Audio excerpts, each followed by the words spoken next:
السلام علیکم۔ شرعی مسائل قرآن و حدیث کی روشنی میں سننے کے لیے مفتی محمد سہیل البازی کے چینل کو سبسکرائب کریں، بیل آئیکن پر کلک کریں تاکہ ہر نئی آنے والی ویڈیو آپ کو بروقت مل سکے۔ شکریہ۔ 3 اوقات ایسے ہیں کہ ان اوقات میں نہ آپ نفل نماز پڑھ سکتے ہیں، نہ فرض نماز پڑھ سکتے ہیں، نہ قضا نماز پڑھ سکتے ہیں، نہ ادا نماز پڑھ سکتے ہیں۔ وہ 3 اوقات یہ ہیں: جب سورج طلوع ہو رہا ہو، عین اسی وقت نماز پڑھنا، فرض نماز یا نفل نماز پڑھنا یہ جائز نہیں ہے۔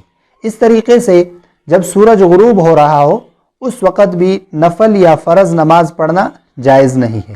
البتہ جس شخص کی عصر کی نماز قضا ہو چکی ہے وہ شخص سورج غروب ہوتے وقت بھی اس دن کی عصر کی نماز پڑھ سکتا ہے، اور جب سورج بالکل آسمان کے درمیان میں آ جائے، زوال کے وقت جب سورج بالکل آسمان کے درمیان میں آ جائے، سر کے اوپر ہو، تو اس وقت بھی نفل یا فرض نماز پڑھنا جائز نہیں ہے۔ یہ 3 ایسے اوقات ہیں کہ ان اوقات میں نہ تو آپ نفل نماز پڑھ سکتے ہیں نہ فرض نماز پڑھ سکتے ہیں۔ اس کے علاوہ 2 اوقات ایسے ہیں کہ ان اوقات میں آپ نفل نماز نہیں پڑھ سکتے، البتہ فرض نماز کی قضا یا سجدہ تلاوت یا نماز جنازہ آپ ان اوقات میں پڑھ سکتے ہیں۔